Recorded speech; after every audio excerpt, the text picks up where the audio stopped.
I don't want to laugh at this, but I have to admit it is kind of funny. At Backlash, blood will be drawn. 1 week from today, Mr. Fish, 1 week from today, I will be at WWE's Backlash in Tampa, Florida, and it is going to be spectacular. This is why I hate when you host. Why? Maybe Because we I should talk. just make me the permanent host. Why? Why? Because I talk about a personal life or things that actually people want to hear. They want to hear about WWE. They want to hear about the awesome things that are going on. And yeah, it's men in tights, fake punching each other. I don't know really what to tell you. We're men in manly tights. Tights. Yeah, no kidding. All jokes aside, I am excited for that. But all jokes aside, I know. that's not what we're talking about. I know. I Yeah. can't contribute, and nor will I ever. We've talked about wrestling. I don't even know if we've talked about it on the podcast, but we talk about wrestling all the time off air. Specifically, my disdain for it. Yeah. Just because I don't like watching people beat each other up for entertainment. Well, why not? I mean, Which is ironic because I like movies and stuff, and technically it's acting, but I view there's a big difference between actual injury and fake injury. Well, I was about to say, what more do you want from life? It's fake injuries. Who cares? With sometimes some actual injuries getting in there because what they are doing is still dangerous. Exactly. But yeah, anyway, let's talk about something that did happen. One that I'm not particularly very excited about because I never really thought that they were great in the first place. Resident Evil had a trailer drop. Oh boy. So, okay, what do you think is not great about Resident Evil? Like, I just never liked the actual premise of Resident Evil is good, and that's why I really like the games. I just don't like. I think the movies are written very poorly. I think the characters have always been very poor. I just have a hard time like if I'm going to watch a movie in which I know the characters are poor, but at least I can have a fun time. Truth be told, I'd rather watch Fast and the Furious. Even then, that might be a stretch because I know some of those characters are actually pretty well written for the most part. This is a reboot, though. That's the thing. Like, I know you don't you don't like the past Resident Evil, which I think is fair. I think it's totally fair to say you don't like the past Resident Evil stuff.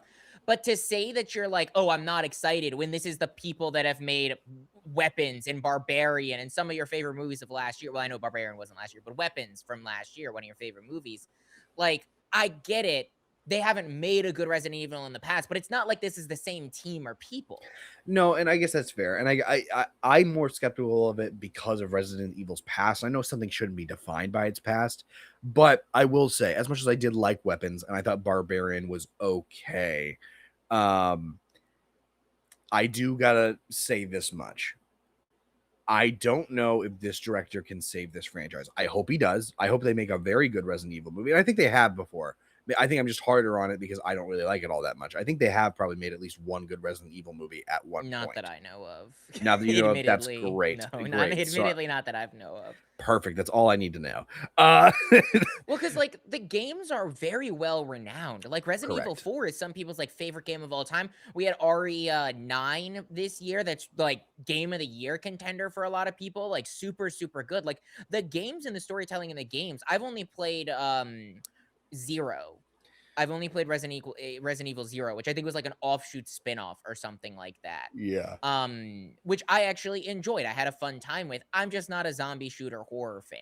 Like, well, and it's funny I'm not a horror fan in general. Well, you know, there's a good example of this, and this might be horrible, but when the first Resident Evil came out, you can fact check me on this. I think it came out pre-05.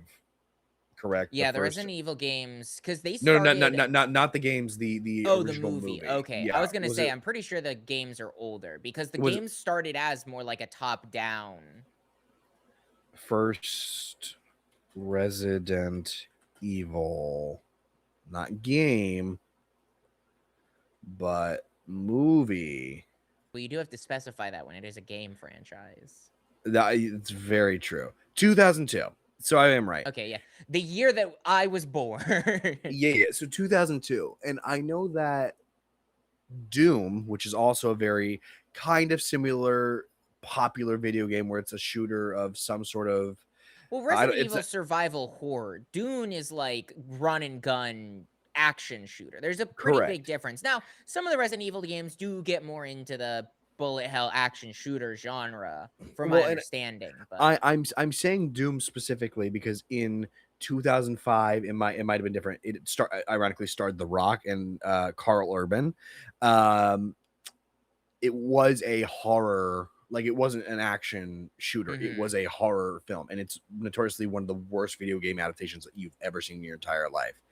That only got one movie. And I feel like Resident Evil probably should have been in the same camp where it should have only gotten one movie and let the franchise die out. And then you can have a reboot where I might feel a bit more confident about it. But they've just proved that this studio time and again has come back with a different concept, or maybe not even a different concept. It's just more of the same thing. And I think this is really one of those cases where it's like, look, if you like it, great. I'm glad you enjoy it. I'm not going to hound you on it because clearly this is making enough money that people are going to want to see more of it.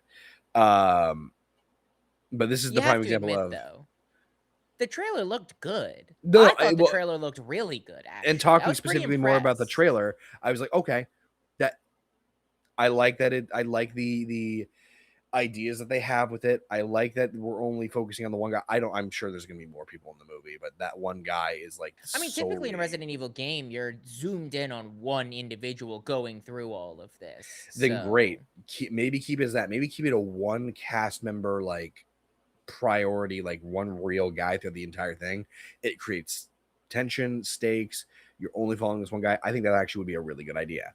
I like the horror aspects. It looks like it's hella CGI for the most part. Well, I think which the concerns me a little bit. From what we've seen, the limited, like obviously the big zombie that we see, that has to be CGI. I mean, to be fair though, in my opinion, the CGI didn't look bad. Like the only thing that didn't look great was when the zombies were falling from the sky onto cars and like smashing on the cars. That did not look great. I'm just saying it's concerning to see so much CGI. Not that it looked bad, but it can always be a concern because, you know, they perfect shots for trailers, but will they actually be able to perfect everything in the movie? Probably not. We saw with the zombies falling on the cars, it didn't look the best. But we'll see with that. Again, I'm not a big fan of Resident Evil, so it's just more of like, oh, okay. Yeah, no, I think that's fair. What other news? Michael 2 got confirmed. Michael 2 is coming out. I know both of us were higher on the Michael movie than a lot of people, but also obviously it's not like movie of the year or anything. I don't even know. Right now, I do admittedly have it at number 3 just because I was so high coming out of the movie, but also admittedly because a lot of the movies that both of us are most anticipating, like an Odyssey, a Doomsday, a Clayface, a Supergirl, all of that's coming out later in the year. We're actually ramping up. Like pretty soon we're gonna start getting the Odysseys. Like you talked about that before we started recording. Like we're already in May. The Odyssey's right around the corner. Supergirl is also right around the corner. Like brand new day, a new Spider-Man movie is right around the corner. So that's pretty exciting. We have that. We have I mean, this summer is actually probably the biggest summer we've had in a while for, I think, blockbusters. Like last summer was pretty big because you got Fantastic Four. If you count Thunderbolts, it was towards the beginning. You had Superman, obviously, but honestly, that might be it. I might be forgetting, at least blockbuster wise. Because Jurassic World. Jurassic World. Because I'm trying to think here. You have Mandalorian. You have, if you count that, I guess it depends on what you count as summer, because that's May 12th or May 22nd is Mandalorian and Grogu. I know that for pretty much a fact. I think it's May 22nd. Let's see here. We have let's see here. Supergirl, Brand New Day. Is Moana November or is it the summer? No, Moana's coming up. Or no, Moana's October, I think. It's the same day as Evil Dead Burn. Okay. Oh wait, no, which is July 10th. So it's soon. Is Street Fighter October or is it summer? I think Street Fighter's October because it's quite a bit after Mortal Kombat, which funny enough is next week. Toy Story 5. Oh, yeah, no, you're right. Thinking about it, especially with, like, the Toy Story 5 and Moana and stuff, even though I'm not gonna go see Moana, it's a pretty this summer is gonna make a lot of money, hopefully, fingers crossed. Toy Story 5. I don't know. I'm just trying to go through some of these and be like, oh yeah. Oh, Narnia, which is I think a TV show. It's not even a movie, but No, the Narnia is a movie, but I haven't even seen a trailer for that, so I don't think that's this summer, admittedly. Oh, Mortal Kombat. Yeah, well, that's what I just said. Mortal Kombat's literally next week. Yep. Mando. May 22nd, so that's Correct. yeah. No, we're gearing up for a busy next few weeks, or honestly, next few months. Like, I think there's gonna be some slowdowns, obviously, but it's pretty banger. Hopefully, fingers crossed. Obviously, we have two big ones coming out on June 5th. We have Masters of the Universe and Scary Movie 6. Oh yeah, I forgot those were the same day. Yeah. Disclosure Day. Yeah, the new Steven Spielberg movie. Very excited for that. Toy Story 5, Death of Robin Hood, which I guess you can count Death of Robin Hood as a blockbuster movie. It just depends on how you look at it. It's not a blockbuster, but it is an A24 movie starring Hugh Jackman, so that's pretty big. This one is a blockbuster movie, and it's coming out the same day as Supergirl. It's Supergirl on June 26th and Jackass Best and Last. No matter what you say, you have to give it credit. It's not a blockbuster. Dude, come on, man. It's not gonna make, like, when you talk about blockbuster, you're talking about breaking the box office. God. It's not. It simply is not. It might do well, but Jackass is a very specific type of fandom. And there were some recent things that I found out about Steve-O that, like, made me really not like him. Steve-O. So I don't like the concept of Jackass. I mean, if I don't like wrestling, how the hell do you expect me to like Jackass? And the people behind Jackass are also, like, not all that great of people. No, they've never been. Minions and Monsters, obviously. July 10th is Moana live action. Correct. It's the same day as the Resident Evil Burn. Not Resident Evil Burn. Evil Dead Burn, yeah. Which we'll talk about in a second. Spider-Man Brand New Day. Oh, I guess I don't count that as a blockbuster, but Super Troopers 3, I guess, technically could count. And I don't even know if we'll talk about that on the podcast. We might. It depends on what's coming out. The Paw Patrol movie. Woo! Absolutely, that is on the docket. 110%. We're reviewing the Paw Patrol movie. Insidious. Love my paws. Insidious Out of the Further. Coyote versus Acme. Yeah, that's right. That's coming out relatively soon. And then that would be the last of August, meaning September would kind of start the fall, I guess, depending on how you look at it. But that would be the last of the summer. But it's a pretty stacked summer. Oh yeah, no.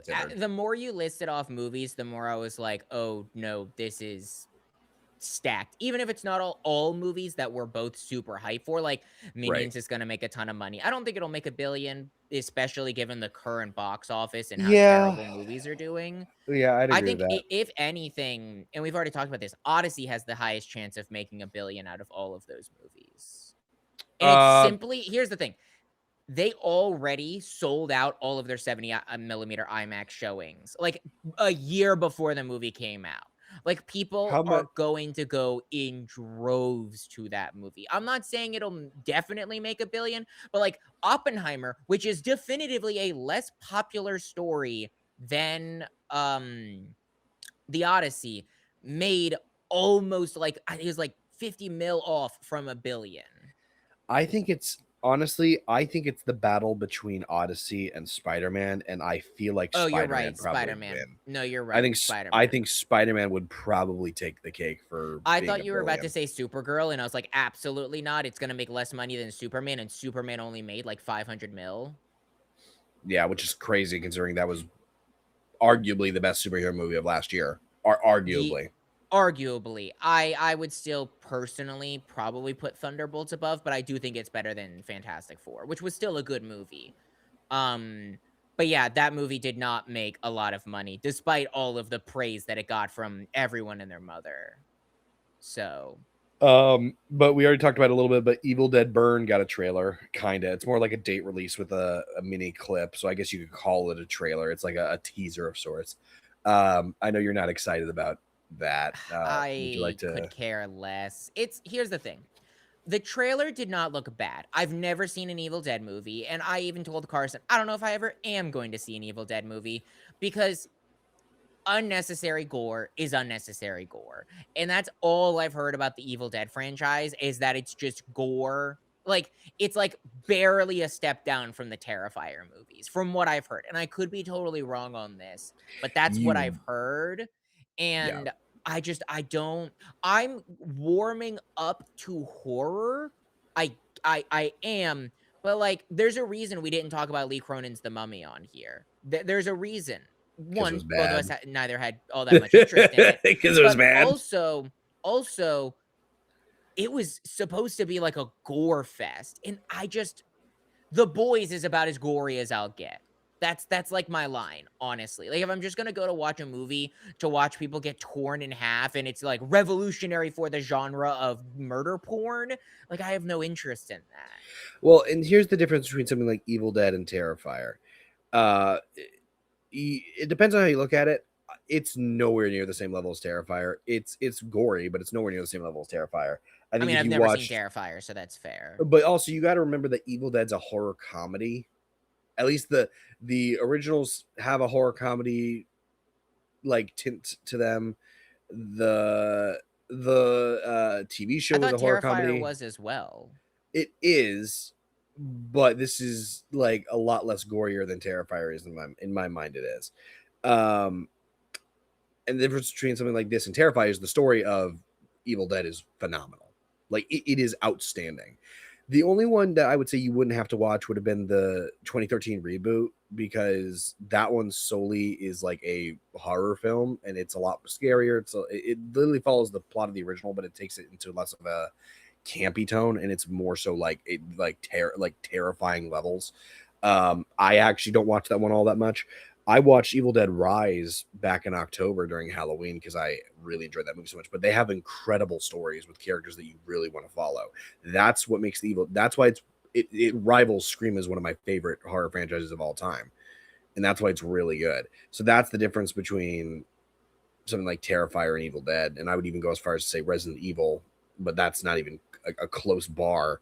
I mean, I'm truth be told, I'd rather watch Terrifier before I watch Resident Evil again, but this new one obviously could make a big change for that. True. It I could. mean, I've seen images of the Terrifier movies, specifically the girl who got split.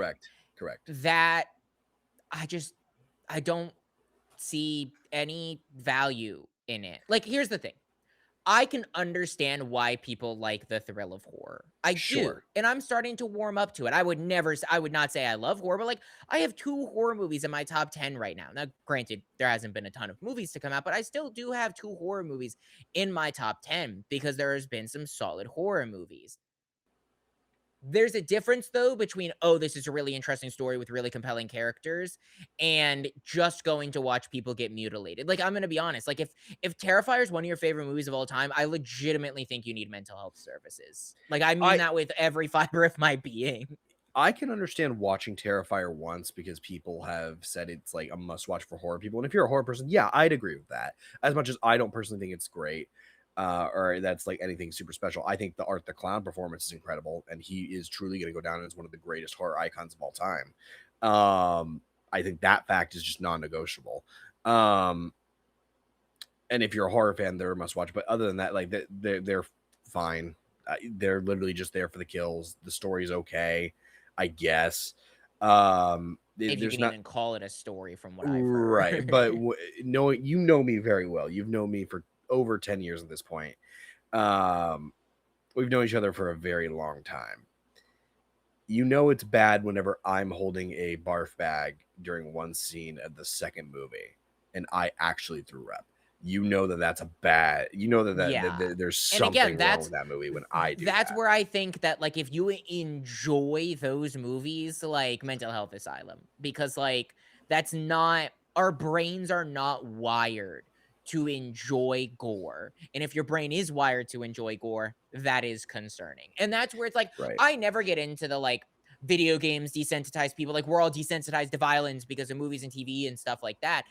I think the only valid argument really would be something like a Terrifier, where that is just substanceless and just what, like, that's like, oh, let me turn on the Afghani beheadings for a fun Saturday afternoon. Like, that's ridiculous. Well, and that's why when it comes to Evil Dead, and here's what I'm probably going to do. And we can talk more about this off camera. When you're home in the next 2 weeks, we're obviously going to get together at some point. I'll sit down with you and we'll probably the closest thing to it will be Evil Dead Rise. We'll watch Evil Dead Rise. If you really don't like it all that much, we can take Evil Dead Burn off the calendar. I do not think it's going to be that bad. Yeah, it's a horror movie and you're going to hate yourself because you hate horror. You don't really like it all that much. Clearly, because you're a little bit of a pussy, but it's fine. I've fully admitted I'm a pussy on this podcast before. I don't care. Which is fine. I get that. But we need to test the waters a little bit with this one just to see if you can handle it. I think you totally can. Like, if you can handle it, you can handle this. It's not much something more where I'm like gonna barf or anything like that. It's more of a like, I don't enjoy going out of my way to subject myself to that when I could just turn on like an anime or like One Piece or something like that. Which is valid. It's not your thing, which is valid. But because it is one of the bigger movies coming out this year, and at least for that week, is the biggest movie coming out that week, you may not have a choice. Moana live action, which we've both agreed we really don't want to watch. I will be watching Evil Dead Burn. I will not be watching Moana live action. I really wish that I had a valid excuse. That I literally, when Carson brought that up, I checked the calendar and I was like, I really want to just pull up like, hey Carson, we've got like 10 other movies that we can review. And I pulled it up and I was like, so we have Spider-Man Noir and Moana live action. And he's like, Brandon. And I was like, yeah. So just we'll watch see. the film, bro. We'll test it out with Evil Dead Rise at some point when you're home. And I'm trying to think. We talked about that. We talked about. We did talk a little news that we can get into that I was gonna save, but like Maul Shadowlord's getting a season 2 that got confirmed. It's already in the works. Yeah, and apparently it's coming out like pretty quickly. So I don't know if that means the next May the 4th or if that means like by the end of the year. Well, and I have a theory, and it's just a theory. I could be wrong, but I'm willing to bet I'm not. And yes, I may have stole this theory from other people, but once I heard it, I could not. Say Carson coming up with an original theory, unheard of. I did it for Invincible. I got it there. I think that there's one idea which we'll talk about today as we dive into the set of episodes we got this week. That I have that will lead to why there is a season 2, and I kind of like it, but I think I know where you're going with it, and I think it could be interesting, but we'll save that for when we get to Maul. Let's just jump into this. Ladies and gentlemen, boys and girls, welcome back to another episode of the Nerdy Nimrods podcast, the only podcast in the world where your two favorite Nimrods talk all things nerdy. I am your host this evening, Carson, aka Juggernaut, here with my forever co-host, Brandon, aka Parrotfish. And today we are continuing our talk about The Boys and Maul Shadowlord and talking about The Devil Wears Prada 2. Look, man, Invincible's over and Mortal Kombat's next week. Not a lot of other stuff. We just kind of had to, it's also admittedly the biggest movie coming out right now. Like my theater was sold out. And so, I'm this kind of gives away a little bit of it, but first off, spoiler warning for everything we talk about for all three of the projects. I'll get that out of the way now. There will be timestamps in the description. Skip around. I do want to say this quickly. I sounded very negative on that when I said the Devil Wears Prada. That's how I feel, but I will give you this much. I'm not as negative on it as that made it seem. We'll get into our actual thoughts let's start with The Boys, because I feel like we're more excited to talk about Maul. I was gonna say, so because we talked about this beforehand.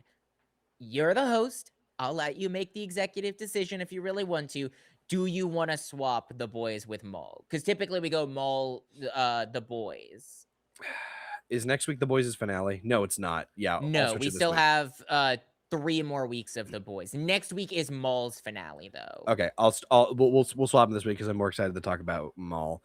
So let's start with The Boys. Brandon, go ahead and give me your thoughts on episode 6 of The Boys. Episode 6 of The Boys. We still have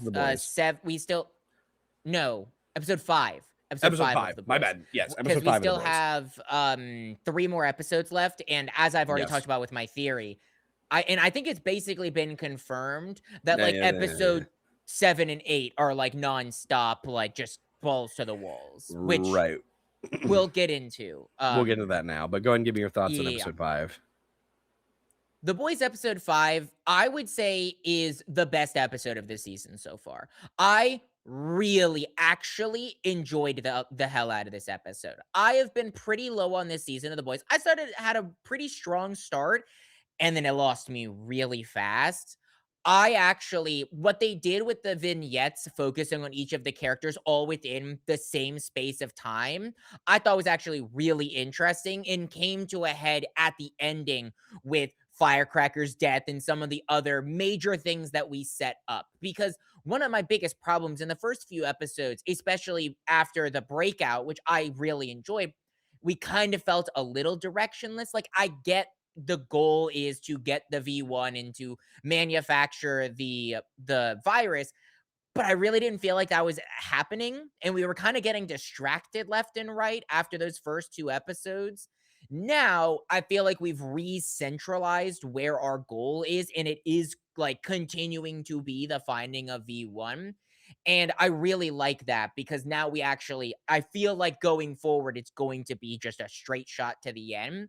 All the character development stuff that we got was really, really good. I loved Firecrackers 1. Firecrackers was absolutely my favorite. First of all, acted her ass off. That, like, scene where she is giving the news production, phenomenal. Phenomenal acting, especially because, like, when you get to where she ends at, like, where she dies, like, it's so devastating. Her acting in that moment was phenomenal. Like, this was Firecrackers episode. I get that we had the vignettes into noir, which was really good. I liked the noir stuff. I liked the what's his name? The dog. I liked the dog stuff. Like, I thought that was interesting, and also really built out a little bit more of Butcher, and it gave that, like, final answer on, like, okay, fine, we'll save Annie and Kamiko because now I understand that I don't want my dog to die, so I understand Huey not wanting his friends to die. All of that stuff really worked for me. I still don't think it's, like, the best thing ever, and I will admit, the celebrity cameo thing was funny. I really liked it. It was definitely the lull of the episode, though. Like, when we got to the celebrity stuff and we have, like, just celebrities bantering, I thought it was fine. I get it. It wasn't for me, though. Overall, though, really strong episode. I really enjoyed everything with Soldier Boy and Homelander. That was I mean, anything with Homelander I like, but the Soldier Boy and Homelander stuff, also the Sister Sage stuff. Finally revealing what her plan is specifically to Ashley and trying to recruit Ashley. That stuff. Again, this is where I say we finally feel like things are coming together and we have a direction. All of our characters' cards are on the table right now, and I can finally be like, I understand what we're doing. The past few episodes, I didn't feel that. But overall, really, really loved the hell out of this episode. Yeah, I agree. I think that first episode of season 5 might still be better. I don't know. I have a hard time going back and forth with it, and I think this one's so fresh that I mean the whole season's so fresh that I would need time to actually think through it. But I've also enjoyed the entire season. I don't think there's really been a bad episode per se. I think honestly most people can agree with that. There's not really been a bad episode. You've had some kind of lull moments, I guess you could say. Obviously, episode 4 feeling like the most filler of the 5 that have come out thus far. Which, I mean, every season you have that one episode of filler. It just happens. But even then, you could have some fun with that episode. I love the Soldier Boy Homelander stuff. I like that the boys team is all pitted against each other. I like the idea of that episode, even though it's filler. So you can find enjoyment in it. This episode does a lot all at once, and it sets up a lot of motivations for each character, which is honestly something that you had really been, obviously you even said it, you've been complaining about, is the lack of I guess character development and honestly I guess focus for the season. I don't think that there's been a lack of focus for the season. I think there's been a lack of focus for like a lot of the people at Vought. More so, I think the boys team in themselves have had a very clear motive, and you've had things for them within it. But I think other than Homelander and Soldier Boy, you haven't really had anything for the rest of the team at Vought. Sage kind of is in the background a little bit for the majority early on in season 5. The Deep makes his typical deepness jokes, and you know he does the stupid thing with Black Noir, and then you obviously have Firecracker, who is also just kind of there. And then David Diggs as is what's his name? Soundwave, the singer guy. Oh, I don't remember. I don't You're remember his asking the name. wrong person for boys' opinion. He just comes in and whatever, and he's just kind of there, and you just kind of got to accept that he's there. But it's like one of those things of like, okay, we don't really have any focus for them. This episode really delved into that. And I like how it kind of delves into Butcher's realization of like, oh man, I don't want Terror to die. That's my favorite part of the whole thing, because I know for a fact Butcher, he's gonna turn again. Like they're setting this up clearly for another Butcher turn where he's like, nope, they gotta die. They're like killing them right now. Even though he just went like, no, I'll give you some V1. I'll do this. I'll do the right thing. But he's gonna turn, and so they're clearly setting that up. But I think all in all, this episode is like, I think it was just a nice little package to push the story forward, and we're heading towards what is going to be, like you said, balls to the walls. Last 3 episodes, just nonstop finale action. Yeah, no. Where do you want to start with this? Is there anything you want to focus on? Terror humping toy Homelander. Oh my god, dude. Terror humping toy Homelander. I unfortunately got the image of Homelander like showing his butt like shown to me beforehand by the internet. I had no context for it, but when that clip came up, I was like, you could have given me a billion guesses as to why Homelander was showing his butt in the image that I saw. I guarantee you that with a gun to my head and a billion guesses, I never would have guessed that it was Terror humping Homelander. Honestly, good for Terror, man. I was so like, it's throwing you through a loop. It's the fine line between too much and just enough comedy. It really is. Like, it's really that fine line of like, I don't want to laugh at this, but I have to admit it is kind of funny, especially knowing how Butcher feels about Homelander. Right. And then he looks at Terry and he's like, I hope you're having a good dream. And the dream is him wanting to fuck Homelander. Right. Let's that joking aside, let's start with the one that might not be the most emotional, but is probably the most fun, I think, in the entire episode, and that's the Supernatural reunion with Jensen Ackles and what's his name? What's the actor's name? Who's the other guy? Why are you asking me like I'm a Supernatural fan? You have Google. I will look this up. Hold on. That's why you come prepared to these things. I need to talk to you. You need to take notes. Come on, man. I'm not taking notes. I'm not doing that. Lame. I used to take notes. Well, and that's but why I just have good memory. The reason why I say you need to take notes is because consistently you have forgotten major things every episode. I'm not forgetting plot details here. I'm actively just forgetting what one of the actors' name is, which makes a big the fact that you don't know either clears that you didn't. Because I'm not a Supernatural fan. What the fuck do you expect from me? I'm not either. I'm just going with it. Jared Padalecki. My gosh, Jared was on the tongue. Padalecki. I knew his last name was something stupid. It was like completely like long and just like what the heck. Yeah, Jared Padalecki. The Boys gave us a Supernatural reunion. We've had multiple actors from The Boys in Supernatural. Correct. Notably, the president of the United States, or I guess was the president of the United States. Now we have 3 of them in a room for 2 seconds. Well, they're in the episode for enough, and I think fans have been fan casting Jared to like come into the series ever since they had Jensen Ackles as Soldier Boy in this series. Like they had been fan casting that for a while, so it doesn't surprise me. I will say though, all the actors they chose to play themselves and be there, it's just Seth Rogen and his friends. Yeah, it is. It really is. It feels like Seth Rogen was like, I really like The Boys.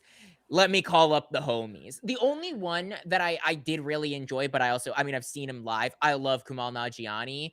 I think his joke about, hey, I'm super buff now was probably my favorite joke of that whole thing. Right. Where he's like, I can hold my own. I also love, and this is another thing that I will appreciate about this scene. We don't know what any of their superpowers are, or if they even have superpowers. They probably don't. Probably not. They probably don't. I love how Craig Robinson is not in a single scene in the entire episode. All of a sudden, he comes through a door from taking like a crap, and he just gets run through. I'm like, why? Why do that to Craig Robinson, bro? He showed up for 30 seconds to shoot that scene and then skedaddled. Like it was that was also probably one of the best jokes of that. It's like Chris Evans in the Free Guy. Hey, I got like an hour. Great, come over here. We're gonna have you walk out of a bathroom, and then we're gonna CGI get you ran through. I'm like, okay, sure. I will say though, it's nice to see them because I do know that Seth himself has been like a big part of getting the Boys TV show up and going. I think he's even like, has he directed like certain episodes or whatnot? I don't know what he's done, but he has been a big part of it. And so I'm sure it's kind of cool for him and his friends to get a chance to do this. Yeah, no, I think, again, like, I think it makes sense, especially narratively with what they've set up this season with what they were talking about, a bunch of celebrities getting turned in, and then I'm also kind of revealing, like, we're the ones that turned them in to save our own butts, and then them meeting a very unfortunate fate. Right. I do think that, like, the whole thing with Soldier Boy not killing Homelander, that's another one of those things where I'm like, I guess I get it, and if you have an argument for it, it makes sense, but, like, he literally locked him in a room full of radiation last episode, and he also actively had a conversation with Sister Sage that was like, hey, we need to, like, stop Homelander and prevent him from getting the V1, and then you have the moment where he's like, that's my son, and I was like, you've never thought of him as a son, like, ever? Yeah, I don't know what route they're taking that. I think they're trying to confuse you on purpose because they're like building, like, because just like Homelander, Soldier Boy's also messed up in the head. So I think they're just trying to like give you that feeling. Again, but I don't know where they're going with that. I have less of a problem with that than I have a problem with the radiation that I ranted about last week, which I still, even with all the TikTok comments, have a problem with. The Soldier Boy not killing him, though, I can understand because we've already gotten things about him being more apprehensive, and we also know that, like, he wasn't intending to kill Homelander with the radiation, right? Which is fine, but, like, in this moment, like, again, we actively have seen him become more and more anti-Homelander with the God stuff and all of that. Okay, cool. Again, if Soldier Boy just killed Homelander right there, we wouldn't have a rest of the season. So I get it, but like, why even introduce that as like a subject if it's just gonna be like another like, oh, we could easily kill Homelander right here. He's actually really easy to kill despite him being the strongest superhero. Oh wait, nope. We're just gonna move on past that. Like I hate that The Boys does that. Like at this point, almost every episode this season. It's kind of getting a little tiresome, I have to admit. Again, you got to think about the fact that that's not where Homelander's story is meant to end up. And so, yeah, I get that you feel that way. If it's not where it's meant to go, why give us fake? Like, I get it. I'm not saying Homelander needs to die in these moments. I'm saying, why give us these moments? Like, they're pointless because you know Homelander's not going to die. Unless, really funny moment would be like, we get one of these things where it's like, oh, they're going to fake out his death. And then he like actually dies. I think that would be genius and hilarious. They could do that. I don't know. I probably doubt it. But yeah, I think that just the whole bit in the mansion in LA is just fun. There's nothing like a real negative about it. It's just good fun with Soldier Boy and Homelander. It's fun. The other thing, and I already covered it a little bit, but like this was Firecracker's episode. It was so, God, like, she has been a character that I have just admittedly not cared all that much about up until this point. I thought she was fine. I thought it made sense. Like, I thought her character dynamic, her dynamic specifically with Homelander and the rest of the Seven, and her position as kind of the, like, propaganda pusher after we lost Stormfront. She's really the Stormfront replacement. And I really just found her way more disinteresting than Stormfront. What they did with her character this episode and the conflict that she had with her religion and calling out her pastor on live television. And again, the acting in that moment, like that didn't feel like the teardrop, like eye drops. That felt like she was like putting her all into that moment. And then again, like her conversation with Homelander at the end where she thinks she's going to get out of it, but it's her desperation to be accepted by home. If she would have left right then and there, gathered her things and left, she would have lived. That's the saddest part about it. Yeah, and then she has to just get approval from Homelander, and it all goes right back and just death. Yeah, I agree with that. She would have definitely lived. Although I'm kind of happy she didn't, because she is technically, sad past, but she's a villain. Oh no, she absolutely is a villain, and she dug her own hole and deserved to die in it. But and I'll say with her death specifically, I think it sets up for the rest of the show. Like, we already knew that anybody could die at any point. I really believe anybody could die at any point now. Like, we're talking Game of Thrones level. Like, it could just be out of nowhere. Like, I wouldn't be surprised if Deep dies next episode. I'm surprised Deep didn't. I'm surprised whenever they did all the vignettes that Homelander just didn't completely wipe out the rest of the 7. Like, I bet probably, I would say end of next episode, or which would be episode 6, or start of episode 7. Homelander wipes out all of the 7. All of the 7 is dying, and this was the start of it. Sage is the only one where I'm like, I feel like the reason he would do it is probably Sage reveals her plan, or maybe it's Deep who like turns Sage in. He kills Sage. Maybe he kills Noir, because Noir is kind of on Sage's side. I don't know. It's just something along those regards, because you could do that with the next episode. And then maybe you have the Deep dying because Homelander's like, well, frick it. I don't need you. I'm a god. And he just kills him. The Deep absolutely is going to die. The Deep needs to I die. don't think there's a question about that. I want him to die more horrifically than Homelander. I'm going to be completely honest. Fair. I think I am almost positive that all of the 7 is going to die within the next. I think they're not going to make it to the final episode. I don't think any of the 7 other than Homelander is making it to the final episode. I honestly don't even think Homelander might. I think there's a chance Homelander might not make it to the final episode. Here's the thing. Again, it's not going to be exactly like the comics, so I understand that. But I think there's a chance they could kill Homelander earlier than the final episode. Again, allowing for that final episode to be a Butcher's gone mad, and now he wants to eliminate all soups. We need to stop Butcher at all costs final episode.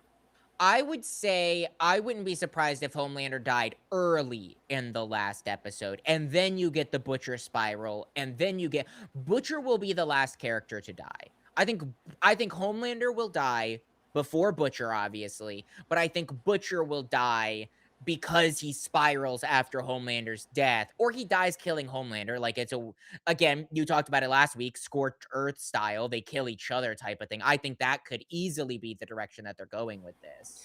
But is that too generic for the boys? Like, for them, like they'll have that moment, but you have to admit, the Boys is not the most innovative thing always. Like, I get that they do cool things, but like, name one thing that they've done that's like subverted expectations other than just being gory and raunchy, which so many other shows have also done. Invincible did it better.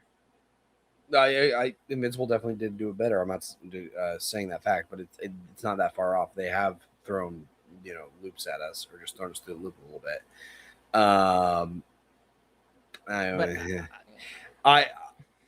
You say all the 7 could die by the final episode. Again, there's a chance. I believe you.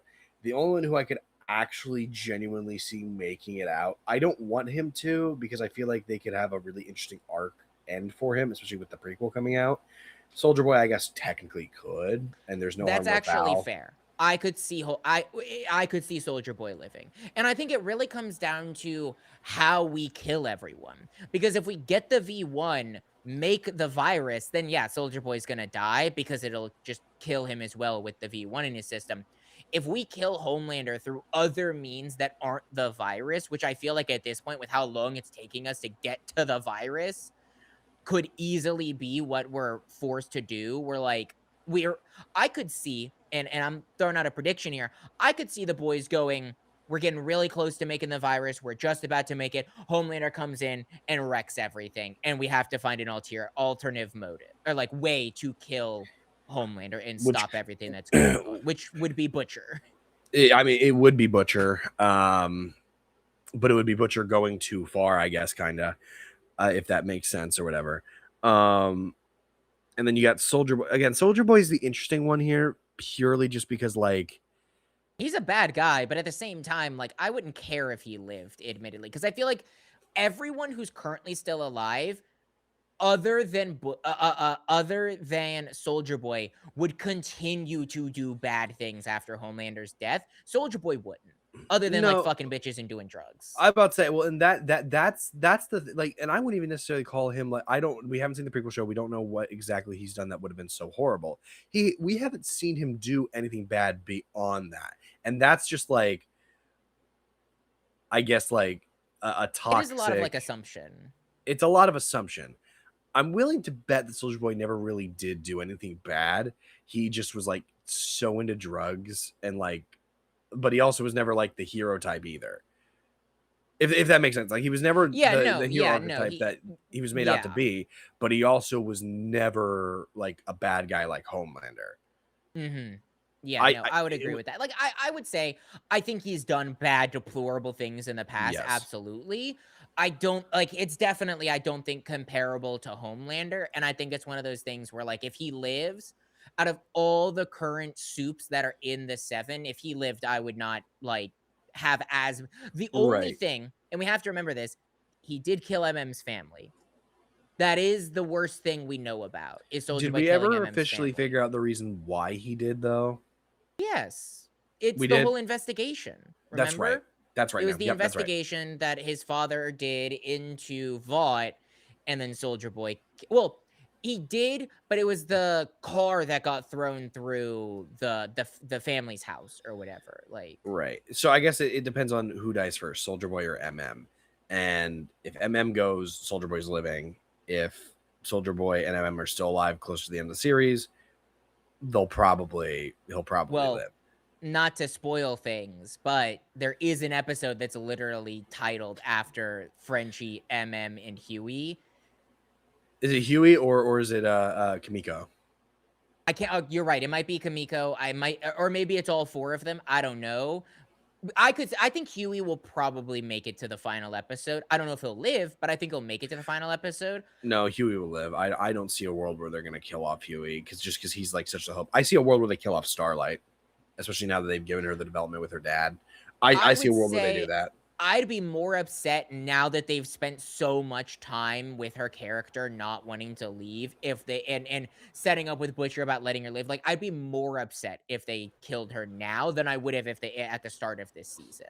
I wouldn't be upset. I would be more drawn into it because I think that makes it an interesting piece. You develop so much into your character. And here's the thing. The Walking Dead is notorious for this. You always knew who was going to die in The Walking Dead that season whenever they start focusing on a character. And they give them so much development. You actually like their character and then they just fridge them. This is kind of the case, but not really because you've had Starlight the entire show. So it's not the same thing. Well, yeah, because Starlight's always been a focus. She's one of the main characters. I mean, we have... Admittedly, and that's one thing that another reason why I felt like the show was relatively directionless at points. You have so many characters that are crucial to the plot that are just impossible. You have Soldier Boy, you have Homelander, you have Deep, you have Noir, you have Firecracker, you have MM, you have Huey, you have Starlight, you have Kimiko, you have Butch, and all of these are like, yeah, some of them are more leading than others, but like they treat them all relatively the same at points in time. And that's just literally, I mean, Ashley as well, who's like taking a super big backseat that like, and her new husband and like all of these things, like they're just balancing too much. And that's where I felt like the directionless came in, which is why I really appreciated this episode because they zoomed in and gave dedicated time to the characters this episode that I think are going to get less going forward just because we're like, this is the setup. Now they're going to start dying. Right. I could even see Noir killing the Deep after what happened to this episode. I think that was pretty set up after the whole eel up the bum. Either let Noir do it or let Starlight do it. I feel like Starlight's Starlight's kind of earned that from the very beginning. But I would not be upset if Noir did it either. But like I think Starlight has kind of earned. Oh no, absolutely. There are 3 characters that are going to kill the Deep. It's Homelander, it's Noir, and it's Starlight. It's a question of who. I think the most likely is Homelander. I think the Yes. favorite is Starlight, but I think the one that they've set up the most this season is Noir. Yeah. But yeah, I guess all in all, for being a vignetted episode, and I like the way it was just laid out. I thought this episode was really darn entertaining. And I thought it sets up enough to where, like, no matter what these last 3 episodes are, you already know, okay, they're gonna be heater episodes. They're gonna be absolutely like banger. I think when all comes down, like when everything boils down to it, I think season 5 probably won't be the worst season. I think it'll just have the lowest lows for me because I do enjoy the first episode is the jailbreak. The second episode is the virus episode, which was fine. I enjoyed it, but it wasn't like the most entertaining thing in the world. And then we had like 2 or 3 episodes in a row that I was like, eh. I think if every other episode holds up this quality or better of this episode, I think this could be I think they could rope this back around for me. I just really didn't like last episode. Well, and again, for you, it's different because you, again, the most of the world agrees with me when I say this. You're wrong. I don't. I think this is already far from the worst season. I don't know if this could be a hot take. I do like this season more than season 3 is the best season, and season 3 is the best one so far. I don't think this is not even coming close to touching season 3. It depends on how the last 3 episodes go. It's 3-1. Right now, it's probably 3-1, 2, 4, 5. But 4 and 5 are interchangeable, and that's only because we haven't seen the end of it. I'm kind of similar on that list, except 4 is definitely at the bottom. Although I really like season 4 a lot. I think they do a lot of great things with that season. I think it's 3, 1, 2, 5, 4, and 5 is very close to inching its way above season 2. Again, it just depends on how these last 3 episodes go. Yeah, again, it's unfair to rank them. Like, these are just like throwaway rankings for now. Correct. We'll talk about that when we review the final episode because like we haven't seen the end. We haven't even seen 3 full episodes of this. It's not even like we're 1 episode. Like we're barely halfway through the season. We're just past halfway point. So let's switch topics. Let's talk about Maul Shadow Lord. This is the one that I'm kind of a bit more excited for. Brandon, go ahead and give me your thoughts on episodes 7 and 8 or 8. Yeah, 7 and 8. It's 7 and 8 because next week is 9 and 10 because it's 10 episodes. 7 and 8 of Maul Shadow Lord. Episodes 7 and 8, not even comparable to the other episodes. Like, I have loved Maul Shadow Lord so far.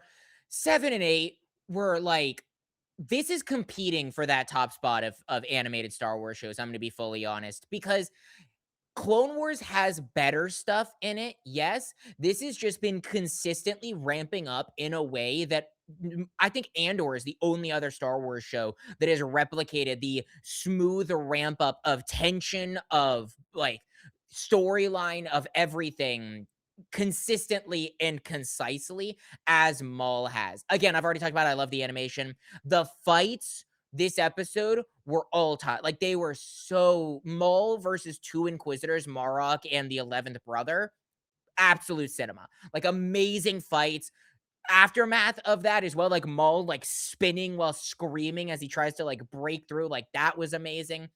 The storyline that we're setting up right now, I think, is also really strong. Now that we know that we're getting a season 2, I originally said I don't think Devin is going to become an apprentice to Maul. Knowing that we're getting a season 2 and with what they're setting up right now, I could easily see Devin becoming an apprentice of Maul, leading into a season 2 and then Devin dying.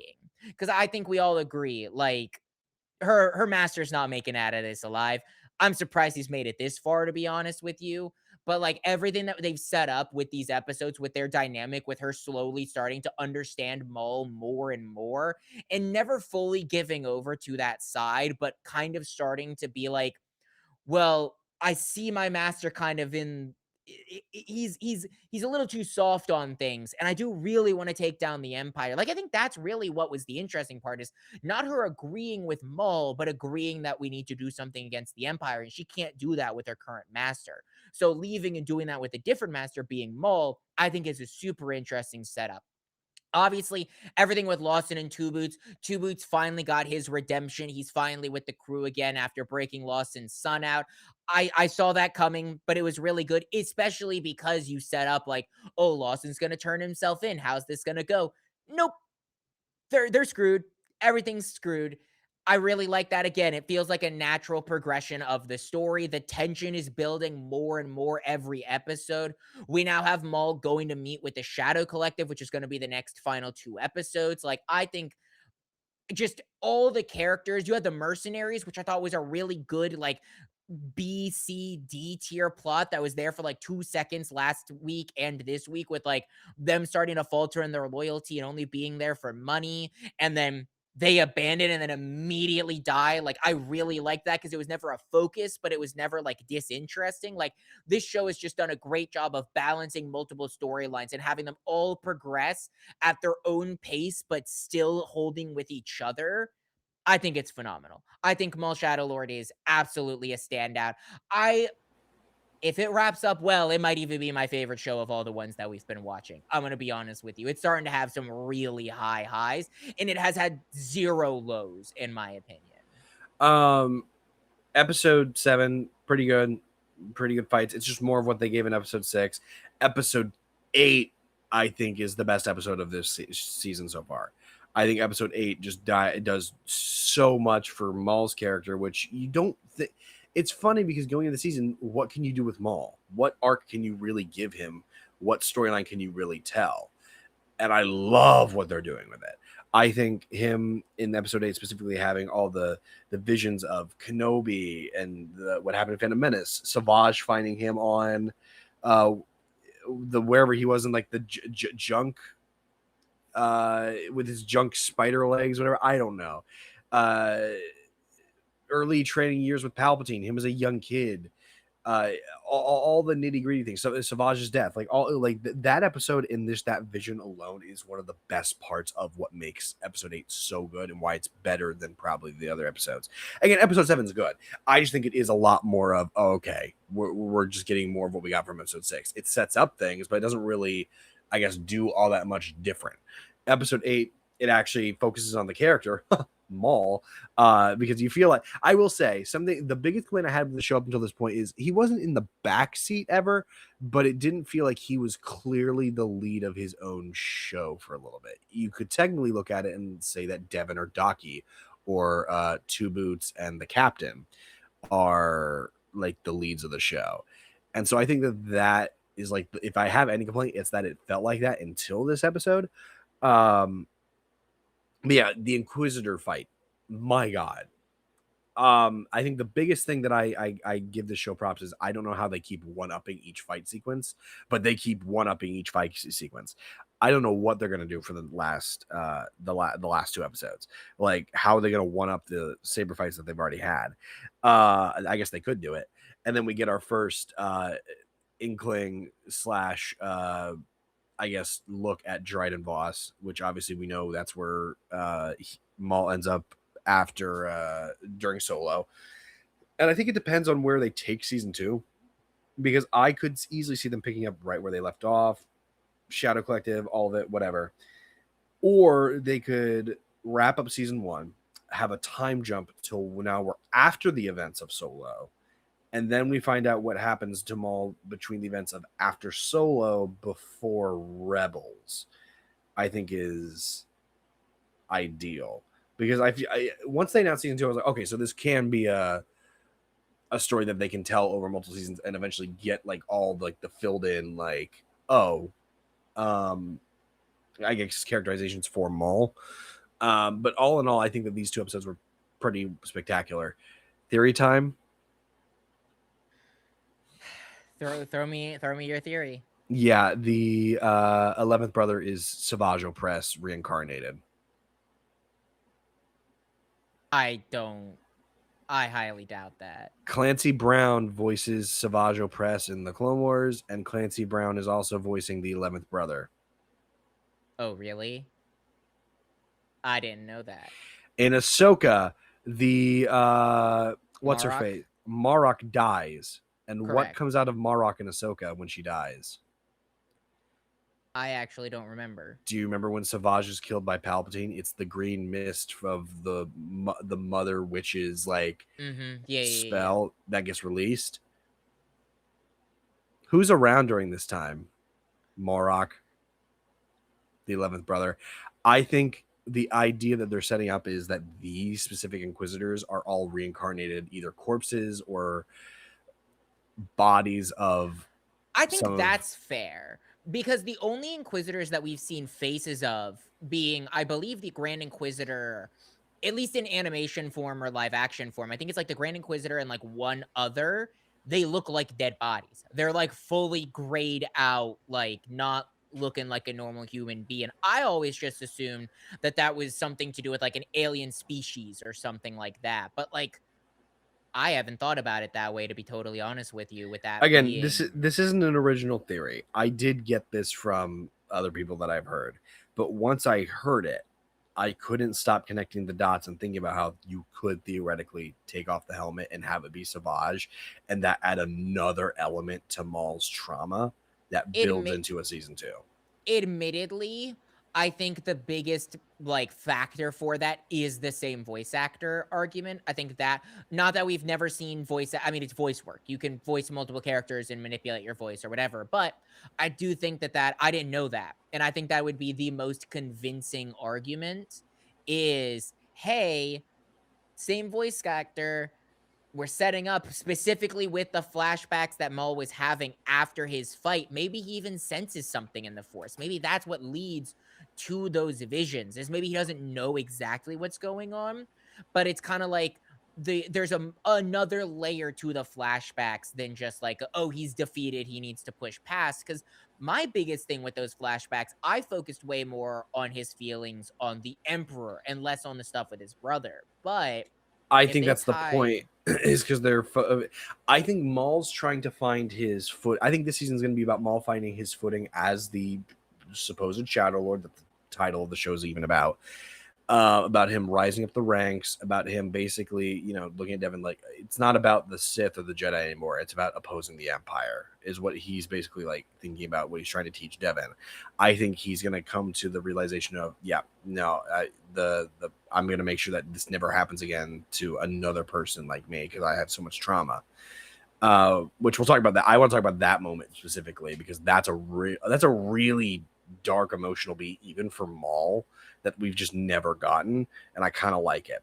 And then at the end of the season, or close to the end, you get the reveal that it's Savage Opress reincarnated as just another insult to Maul, like from Palpatine, which I think could work really well. I think that could work. Again, I thought you were going to go a completely different direction with this theory. I didn't even consider this as a possibility. I do have to say, though, the 11 Brothers design is so sick. Oh my God. So when the doors open from the shuttle and you see the 11th brother standing there staring down at us, I like lost my mind. I was like, that's the cool, like that is one of the best establishing shots of the and it's funny because it very much is reminiscent of the introduction of Maul in this show, where you see the ship door open and it's staring at Maul with his lightsaber lit and he's staring down in a black cloak. This is a very, very similar, which also could be another thing leading into it being another Savage. thing leading into it. It could. Again, I don't know if it's true. I want to believe that it is. I think that that's a just too many coincidences not to at least make that theory known. No, I actually, again, kudos. I know you didn't come up with the theory, but like I do think that like it's an interesting one to bring to the table. No, I thought when you had talked about theories, I thought the one that we were going to talk about is the one that I already talked about, which is the Devin will become Maul's apprentice at the end of this, leading into a season 2 where Devin will die. Because again, we know that Devin isn't with Maul. Yeah, but she doesn't have to die. Yeah, but True. She doesn't have to die. She could just leave him. That is very becoming true. Maul's apprentice could be a factor, I guess. I think it depends on where the last few episodes go to fully decide that. But I couldn't honestly tell you until we see it. Obviously, we'll get that in a few days. But obviously, I think the big emotional crux of this episode is the heart of when Maul's looking at the past reflection of himself, and he just like fully like it's no overt like subtleties in it. This can never happen again to another human being, And or dude, to another person. Sam's performance in that, God, that's gotta be at least top 5 voice performances. Well, and it makes you just like, it's feel so good. It makes you feel for a character that, again, in the Phantom Menace had 2 lines and a really cool fight scene. It makes you feel for a character that at the end still chooses to be evil. He, out of vengeance, finds Obi-Wan, and in his last moments chooses to face down Obi-Wan as an act of revenge. Like, he never does choose like a, I guess, necessarily good path. Like, he's resourceful. Sure, he is doing the right thing by fighting against the Empire, but like he's fighting against the Empire for petty reasons. It's correct. Never I want to save the world. Maul doesn't give a shit about saving the world. He only cares about taking them down. Not even admittedly so that he could be a crime lord.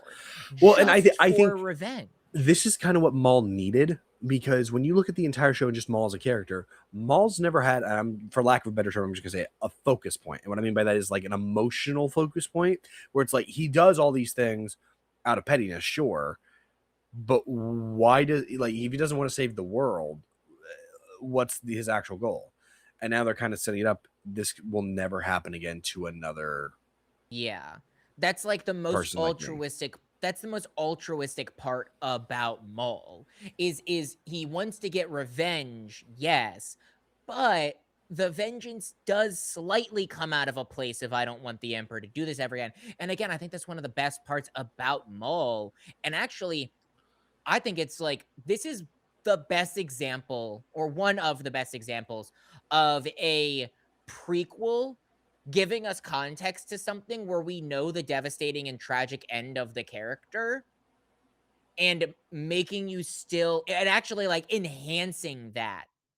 Because like, you know that Maul doesn't achieve his goal. He doesn't get revenge against the Emperor. He really doesn't do anything. And he dies against Obi-Wan in kind of like a sad old man. And I think like, I was afraid that all of this context leading into this was going to ruin that a little bit. Like, oh, we know where he ends. I don't want them to do. I think this actually enhances it a lot. Can I also say this much, and you'll clip this, I'm sure. This is going to be, I guess, a hot take. I'm not agreeing with this. I'm just saying kind of how I feel. Okay. Darth Vader, I still believe, is one of the best written villains of all time. I still think in Star Wars, he probably is the best written character of all time. You can't really top it. It's really hard. If somebody makes the argument for Maul, especially depending on how these last few episodes go, or at least makes the argument of maybe he's not the best written, but he has the best storylines of any Star Wars character, with the exception of Cassian Andor, I won't argue with them. Like, I just don't think I can. I think that in Clone Wars all the way through to Rebels and this, I think it's really hard. I think Anakin Skywalker, that story is really good, but that's like one complete story. I think my top 3 right now is Darth Vader at number 1. Absolutely. I would give it to Count Dooku at number 2, mainly because of Dooku Jedi Lost. I know, a book you've never read, but a book that is like basically all of Count Dooku's backstory and was really good and compelling. And then I'd say Darth Maul. But with how they are taking Darth Maul right now, I could honestly see him topping Count Dooku. He'll never top Darth Vader for me, but I do think that I think it's a top 3 argument at the very least. I'm not even including books or comic books or storylines about that. I'm including what they've given us in television and film, which I think including what they've given us in television and film, then absolutely. I'm looking at the character as a whole in all of, because here's the thing, like, no, because not everybody reads the books. Not everybody reads the comic books. I don't care if it's canon. Not everybody reads it. Yeah, people read it. There's a lot of people I'm not saying books. people read it. I'm saying not everybody does. I know, but I think that's a stupid argument. They're there and if they weren't canon and we were talking about like, oh, I love Luke Skywalker because what they do when he gets married and has a kid in a book that isn't even canon, I think that's totally like that would be stupid. Like saying Luke Skywalker is your favorite character because he got married in a book that doesn't matter, that's stupid. But having Count Dooku be one of your favorite characters because of action that takes in a book that is canon, I think that absolutely should be taken into account. Well, and Count Dooku obviously is like I know about him being he has the whole past as the Jedi or the Padawan turning Sith, whatever. That's an interesting storyline. I don't know. I just think that if you make an argument for Maul, like I guess bring it back to what I was saying, I won't argue with you. I think that you might actually list some valid reasons. I don't personally agree with it. I do still believe that Darth Vader is objectively the correct answer. Well, Again, depending on how these last two episodes go. It's difficult because like I would say Darth Vader is easily top 5 best villains of all time. I would not put Maul in that conversation. I don't think Maul's even top 10 best villains of all time. So if I can't put Maul in top 10 best villains of all time, but I could easily put Darth Vader in top 5 villains of all time, no way is Maul beating Vader in his own series. I think that's just my opinion. It depends on how you look at it because Darth Vader, you could also make the argument of, oh, he's top 10 most iconic of all time. That doesn't necessarily mean he is the best in Star Wars, but he is definitely the most iconic. So he's just kind of at that stature. It's kind of the same way with the Joker to a certain extent. Objectively, don't hate me. I think Colin Farrell as the Penguin is incredible. Correct. I don't think he's better. Oh my God. I don't know because I've never actually thought about it. I don't know how I feel, but like it's up there with like Heath Ledger's Joker and even if you want to put it up Joker. There, if you want to put it up there, that's fine. I would argue with you if you said above, but I'm not going to argue with you if you said up there. Well, that's the thing is like I need to think about it because I genuinely don't know, but it's hell, up there. I put Willem Dafoe's Green Goblin up there, not above, but up there. So like, did you watch Penguin? Did you ever finish Penguin? I don't even remember if you did. No. Okay, watch Penguin because you'll. I'm gonna watch Penguin before the Batman Part 2 comes out. I just didn't get around to watching Penguin just changed the game. Not important though. And honestly, we're harkening on this bit for too long anyway.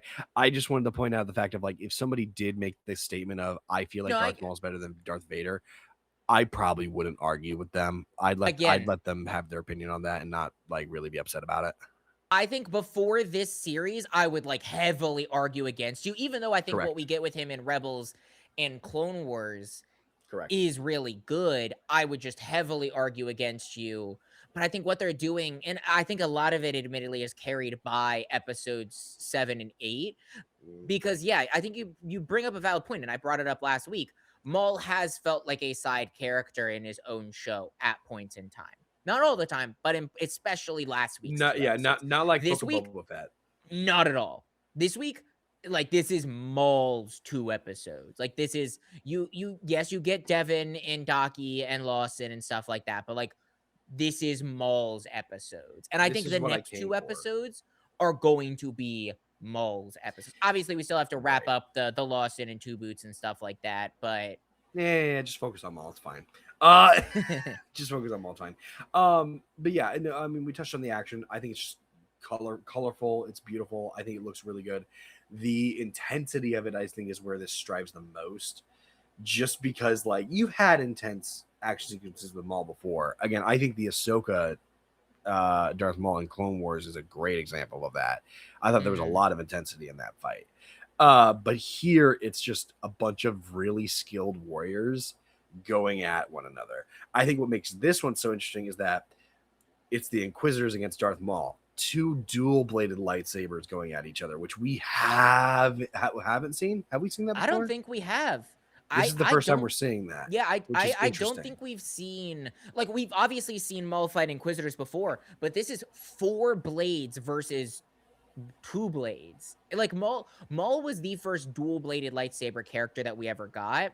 And then that concept, I don't think was really weakened, because here's the thing. Maul his two-bladed lightsaber, it separates. It's really cool. He can use it as dual blades. I think Maul's lightsaber is one of my favorites. Still Count Dooku's, but I think Maul's is easily top 3. The interesting part about the Inquisitor's lightsaber is they're the only other dual-bladed lightsabers we see in Star Wars. Those motherfuckers spin. They fly with those things. they can take off. They can take off with that. Yeah, you want to talk about the most practical and actually probably most powerful lightsabers in terms of versatility? I'd give it to the Inquisitors. Who the fuck else can fly? Like, it's just, yeah, no, but this fight scene was great. Again, I would put episode 7 above episode 8, but I'm not upset with you for putting episode 8. It's so close. They're just both such good episodes. It's depending on what you're looking for. Episode 8 is mostly story and really emotionally hitting beats. Episode 7 is just cool ass fights, and there is some story in there, but not as much for Maul. Right. Yeah, I think that okay, let's talk about this storyline. The Daki, Devin, Two Boots' redemption is fine, whatever. The issue I guess I kind of have with it is that, especially because I feel like I've been spoiled with Andor, when you have something very similar in like storyline wise, but then just completely different tones in Star Wars, even though it's kind of dealing with the exact same situation to a certain extent. I'm just like, oh. Are you talking about Prison Break? Yeah. We've gotten so many Prison Breaks, but like A New Hope is a prison break. Like, prison breaks we've gotten in almost, I think, not even almost, I'm pretty sure the one constant in every Star Wars property is a prison break. So that's why it's like, yeah, this isn't to Andor levels, but like, the New Hope one isn't Andor. Like, I'd put the breakout scene from Andor above the breakout scene of A New Hope. Right. So, like... oh, goodness. Yeah, I guess that's fair. I don't know. I just think that, like, whereas Maul took a center focus, their storyline, it isn't bad. They just clearly took a back step when they were initially the bigger part of the story, I guess, which is interesting. I don't know. It was just weird. I did find it really funny that his son, who's this big jock, and this one also didn't come to me, but once I heard it, I was like, oh, wait, that's so true. Like, he plays sports. He's a jock. He's a champion at whatever school he goes to, or whatever sport he's playing. You think he could have at least taken on one stormtrooper? Hey, Carson. He's a child. He's a child who's good at space lacrosse. These are trained fucking soldiers. What do you mean? Oh, he could take on a storm. Yeah, he could probably shoot a stormtrooper. Yeah. These are fucking soldiers, and he is a child who's good at space lacrosse. It's not even a competition. You see the height difference between him and everyone else? He's like 2 feet shorter than everyone. I just wish he would have put up a little more of a struggle, is what I kind of wish. He also doesn't want to, because he knows that, like, if he does, he's easily going to die, and his self-preservation makes sense. Like, he's not gonna go down fighting like his dad is. That's just not who they've set him up to be. Speaking of, that though, his dad's dead. He's dying. I don't know. I was pretty convinced that he was dying after the last 2 episodes. I wouldn't be surprised if he lived. With where they've gone with things. What you're watching? No, I'm looking at my phone, making sure I don't have text messages. It's a very important weekend for me. I know. But no, I think that I would agree with you the last week. Yeah. This week, I think Lawson has a better chance of living. Two Boots is dead. I think Two Boots is easily dead. And here's the reason why I think Lawson could live and probably will live. I think we're going to think Lawson's going to die. I think they're going to give us a fake out death. I think Lawson's probably going to be set up to die. And then Two Boots will sacrifice himself and take his place. I think that's what they're setting up right now. Yeah. I would lecture to guess that's where they're going. Great. I also see a world where maybe after season 1, they kind of abandoned the Lawson storyline. They abandoned Two Boots, and they kind of wrap all that up in season 1, and then they just pivot to focusing on Maul and Devin and maybe Lawson's son. No, I think absolutely Two Boots, Lawson's son not even gonna get maybe even a mention in the next season. I think that this is a contained, they're on this planet. I think Doki's gonna die. I think Two Boots is gonna die, and I think Devon's gonna go with Maul, and they're gonna go to a different planet, and Yeah. that's gonna be that story. Like this is contained to this planet with these characters, and then we're gonna get a similar thing in next season. The fear with that would be it would become formulaic, but remind me if I'm wrong, but I remember at the end of Revenge of the Sith, obviously they hadn't figured out how Force ghosts work or whatever. Would Doki know how to become a Force ghost? Because Yoda said he had to teach Obi-Wan.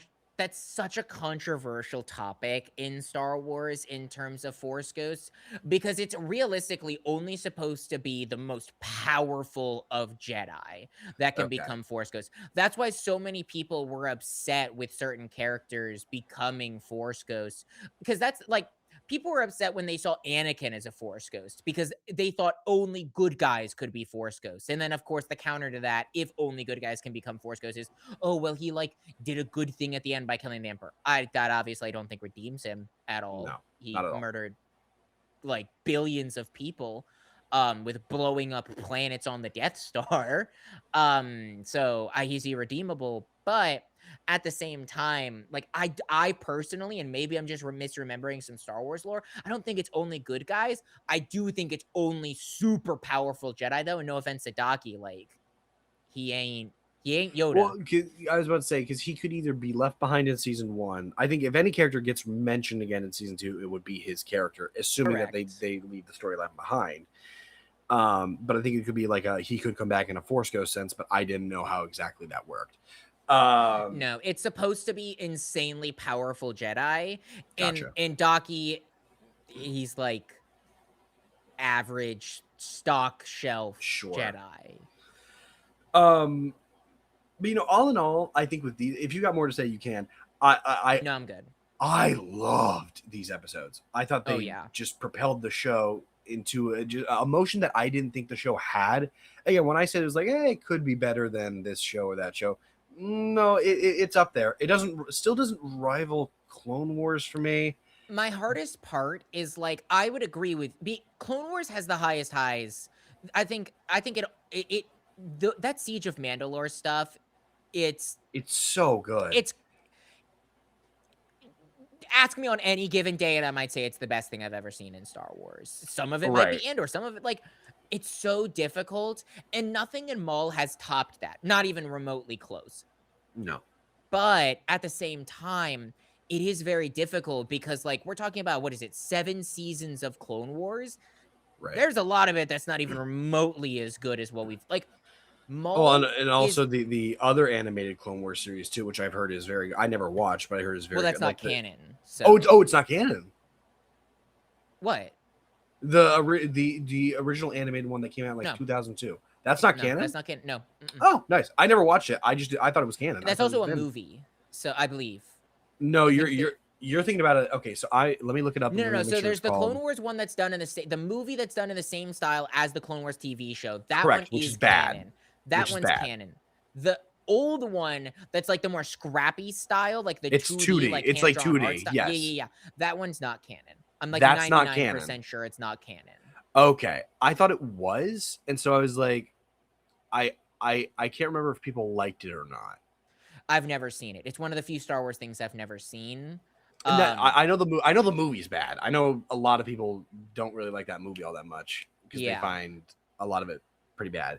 But I think. But yeah. All in all, Maul, really, really good. It's really hard to say it's the best just because, again, it's a small sample size and we're not even done with it yet. But, like, if season 2 is as good as season 1 or better, like, it's going to be hard. Like, it's not topping Andor. There's no way in hell it's topping Andor. Andor is still the best Star Wars TV show. I think that's untouchable. In terms of animated, though, I'd put the highs of this above the highs of Rebels already. Like, I think Rebels is really good, but, like, Rebels doesn't even compete with Clone Wars, even with the bad stuff, in my opinion. Right. So, like, I really enjoy Rebels, but, like, it's good. No, I think Rebels is fine. So, Yeah, I think Andor is still the best thing that has come out of at least Disney Star Wars. I think second is Rogue One. That's just me, but I'm also of the camp of, and I said this when Andor came out. I think Andor and Rogue One as a package deal might be the best collective thing Star Wars has ever done single-handedly, with the exception of The Empire Strikes Back. I was gonna say, I said with the exception.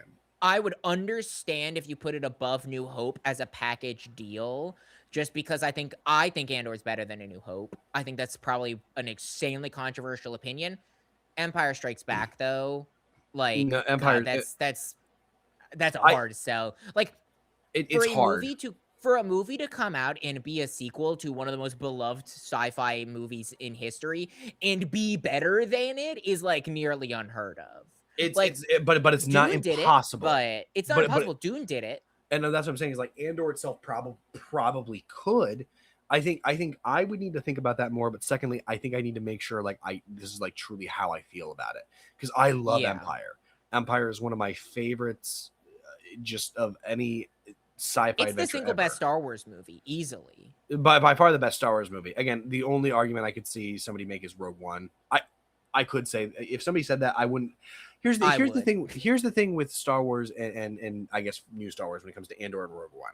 If somebody makes, similar to like what I said about Darth Vader, if somebody makes the argument for it, I won't really be upset about it, because it's a great choice. Like, if you said Rogue One's your favorite, that's a great choice. I might think you're wrong, but I would never argue with you, because I could completely understand why you feel that way. My biggest problem is Rogue One is so carried by Andor, in my opinion. I don't think so. No. I think it's enhanced by Andor, but I don't think it's carried by it. The last 20 minutes of Andor, or of Rogue One, some of the best stuff Star Wars has ever done. Not even a question. All the action, all the deaths, all of that. Even like probably the last 30 minutes, I think. I've never like sat there with a stopwatch, but like last 20 to 30 minutes of Rogue One. The stuff leading into it, I think, is really good. It does not even come close to Empire Strikes Back, though, at all. And I think it only comes close because Andor adds spice to some of the characters. But Andor's not even the main character of Rogue One. It's Jyn Erso. And I like Jyn Erso. She is so less interesting than anything they did with Han Solo or Luke Skywalker or any of the characters that we get in Empire. Calling her so less interesting is really out there, because her arc... I'm not saying she's not interesting. I'm just saying significantly less interesting than Luke and Yoda. Oh, and, okay. I'll give you that. All of that's one character. You're pitting them against like five. I'm not saying Han Solo is worse than Andor. Obviously, if it was just Rogue One, obviously I feel like Han Solo is a much better character, especially because we've seen it to completion. But if you're talking about just like movies on their own, oh my god, I'm not going to talk about this right now. I can't. We're getting off topic. We still have. I'm gonna have a brain aneurysm at some point if I continue talking about that. Let's. You ready? Let's talk about The Devil Wears Prada 2. Go ahead. Mm-hmm. Let me draw this out a little longer. Let me make you mellow in your most anticipated movie of the year. I'm pretty sure it isn't, but go right ahead. Not sponsored by Wendy's, by the way. This is sponsored by One Piece. The concept of One... No. Totally not sponsored. If the concept of One Piece ever sponsored me, I think I'd probably just die. I don't even think I'd be able to record it. I think I would just die. That, or if Tom Holland just gave you money and just sponsored you would, yeah. Correct. I mean, to be fair, he does have a non-alcoholic beer company that I'd be more than happy to promote on this channel if Tom ever wanted. Anyway, he didn't even need to pay me. Just if I could shake Tom Holland's hand for 2 seconds, I'd promote his beer for the rest of my life. Right. But that's not here nor there. The Devil Wears Prada 2 has no right being as good as it is. I was blown away by how enjoyable it is. It's not incredible. It's not gonna blow your mind. It's the best movie of the year by any means. But I didn't really like The Devil Wears Prada 1. I thought it was a fine movie. I thought it was fun, but I really didn't get all the hype. Granted, I'm not a girl. I have a terrible fashion sense, so it's not my type of movie. I understand that, but I think just a lot of the stuff that they set up, especially like all the relationship stuff, I thought was terrible. And it was kind of very like vignette time skippy montagey for a lot of the movie. And I just didn't find all that interesting. This movie does a lot of those same things. It has a relationship that admittedly I think is the weakest part of the movie. I didn't really find the relationship all that interesting. And there is some time jumpy montagey stuff. But everything with the actual emotional core of this movie, I thought was actually really impressively strong. I thought the comedy in this movie, this is easily top 3 funniest movies of the year so far. I laughed so hard. It was hilarious. It's not topping like a Hoppers or anything like that, but like it's a really funny movie. I was really impressed by that.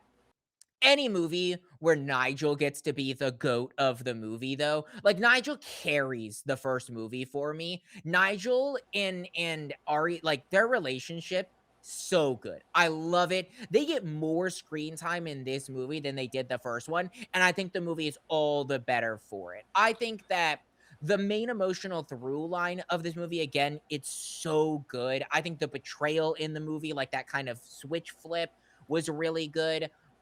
I think the weakest parts of this movie is I do think the relationship isn't great. I kind of found it a little pointless. I feel like we could have had the best friend do a lot of those same things. We didn't need the relationship for that. I also think, and this is a common problem in movies nowadays, when this movie is made by Disney. Disney trying to make fun of itself is really starting to fall flat. They're standing there like, oh, people are Disney, I'd like to point out that you just fired like hundreds of people that are Correct. creatives. And then you're trying to release a movie where you're standing on a hill trying to say we need to save the industry. Disney, you are the problem with the fucking industry, you jackasses. Yeah. That almost lost me. I think everything else in this movie, and that's why like I can't fault it because I think the acting's really good. I thought the comedy was really good. I thought the story was really good. But admittedly, the main emotional not main emotional, one of the through lines being like, let's save journalism, let's save the written press, let's save like creative jobs. When Disney is the people making this and they're actively a terrible company for creatives and just fired like tons of people. And a big plot line of this, funny enough, is our main character gets fired at the start of this movie. Like I thought that was just terrible. Yeah. But I can overlook it a little bit. Like, it's hard to overlook. And if you have a problem with that, I think that's totally fair. But the movie's really funny. I love Nigel. I thought the twists and turns of this movie were way better than the first one. And overall, I walked away very impressed, admittedly, going in with basically expecting to kind of not enjoy my time because I didn't love the first one. I don't have all that much to say about this film, which is part of the reason why I was really not looking forward to talking about it all that much. That does not, however, mean that I hate it. I'm going to start off by saying this because this is going to be the harshest I get with it. This movie didn't need to be made. Even after seeing it, I still feel like it didn't need to be made. But similar to what you said, it impressed you. It impressed me. It did actually not make me hate my time being there, because it had some really fun elements to it, and it had what I think it did better than the first movie, a through line. I almost said an emotional through line. The only one who gets like an emotional through line is, strangely enough, it's Miranda. And that's just because she's like not coming full circle necessarily, but she's like breaking the walls down and being like, just release this. Be as honest as you can, but make sure you talk about like the cost of what this does, like having this, whatever, all of it. It's interesting because of all the characters, that's not the one I expected to have. I do like how they kind of get everybody back together in this movie. I think that makes a lot of logical sense. I think having Andy come back as this journalist after getting literally let go from what is her dream job, and she's on top of the world, coming back to Runway, writing a piece on the on this place. It makes sense, works pretty well. Obviously, Miranda still being the head of it, Nigel still being there. You said it best. Nigel is the best character in these films.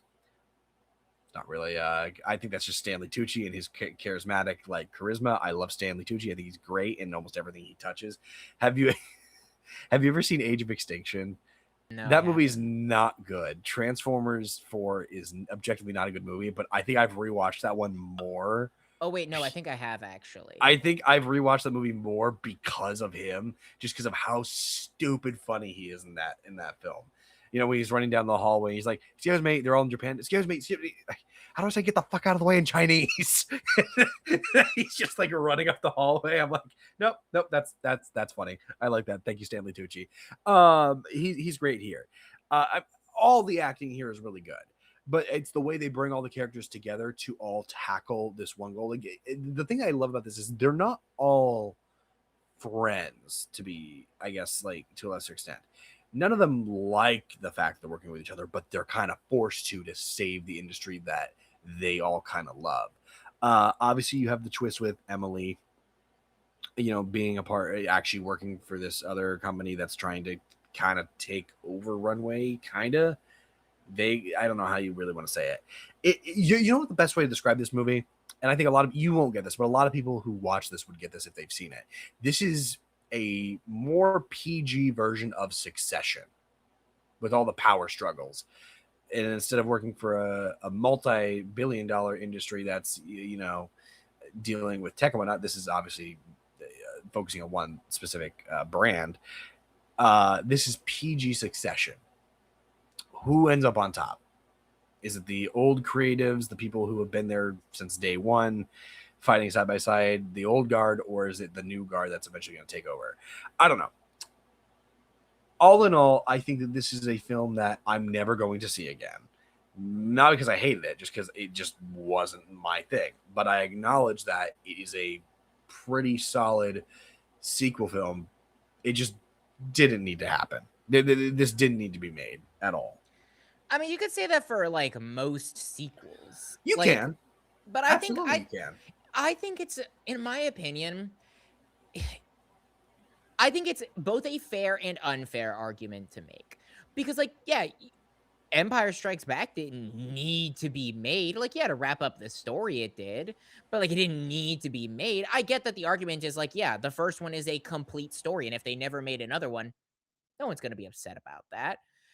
But at the same time, like, this is one of those movies that, like, I don't hate that they made another one. And I think that they actually, and this is one thing I'll give the movie credit for, they had a really good reason to bring the characters together, starting it off with a controversy that admittedly gets wrapped up pretty simply and quickly. That is another problem with the movie. It does kind of, but speed through it quickly. That does turn, it is because that's not the actual, and I'll give it another credit. You think that the movie is going to be about the controversy and spinning the controversy. That's not the movie whatsoever at all. Like you said, it is a PG Succession. PG-13. They drop a very hard F word in this movie that caught me so off guard that I was like, you know what? Pop off. That was such a, like, it's not as off guard as I think probably X-Men Dark Phoenix when Cyclops steps up to Magneto and goes, "If you fucking touch her," and you just sit there in the theater, whoa, where did that come from? That's just out of nowhere. It's not as off, it's not as out there as that is, but this is pretty out there. It's always PG-13 movies, though. You always get thrown through a loop whenever they have it in there. You're like, oh yeah, wait. Well, it's like the first ever F word in the MCU was a ad-libbed line from Chris Pratt in Guardians 3 when they're trying to open the, like, that was ad-libbed. That wasn't even in the script, but it was so good that they kept it in. This was obviously scripted, but when it happened, I was like, wait a second, did they make the second one R? Obviously they didn't. But anyways, I think that you're right. Like, it is a PG-13 Succession with the power dynamics. And I think that that is so interesting. Because, like you set out to be one thing, turns out to be another thing. And that other thing is actually really freaking interesting. The power struggles and the dynamics and stuff like that. And the who's going to get promoted, who's going to screw over. Like, Nigel getting his moment. That was my favorite scene in the movie. Again, Nigel's the best character, so it's not even a big competition. But Well, like Nigel finally getting his moment after getting screwed over in the first movie, that full circle. Recognized. Like, I think that Nigel's arc in this film is basically been over 2 movies, but him finally getting recognized by Miranda, every character I think in this film does, to a lesser extent, gets a happy ending. Yeah, like if we got a third movie after this, I would be like, that's stupid. That would be unnecessary. But I don't hate getting another movie just because some of the character stories didn't wrap up. Again, Nigel didn't really get a character arc in the first movie. He was just kind of there. And his character arc was just, you got screwed over, you suck. Sure. Unfortunately. This movie, he gets a character arc. And you said, like, oh, these characters aren't really friends, which is fair. Yeah, most of these characters aren't friends. Well, and okay, like, let's touch Nigel on. is a friend to all. Let's touch on Emily and Andy for a second, because when I talked about everybody having a happy ending, Emily's the only one that gets like kind of shafted a little bit. She ends up getting left behind by Benji. She yeah, but that was never gonna last. She was just a cash cow. Like that was never going to last. But she ends up being left by Benji. Her happy ending comes with the friendship that she kind of builds with Andy, which I actually really like. I really liked that, especially after the way that the first movie ended with Andy giving over the clothes to, like, I thought that coming full circle, her even saying like, hey, I called you afterwards. I don't know if she ever actually called her or what, but like that whole thing of like, I wanted to be friends. Like, I thought that was sweet. I liked that. Right. It makes sense. And I think that that's her happy ending, even though she, of all the characters, has like, I guess, the saddest happy ending, but also, like you said, it was just a cash cow. Well, so because she got a promotion, technically a demotion from Runway to Dior, and then she gets a demotion again, a actual big demotion from Dior to Coach, which, like, I still think of Coach as like a higher end brand, but again, I'm also not a fashion person, right? So I just don't. It doesn't matter as much to me. Sure. Yeah. Yeah, I agree with you. Yeah, and then I guess Miranda still ending up where she ends up. I mean, it was one of two options. Either she ends on top or she ends on bottom.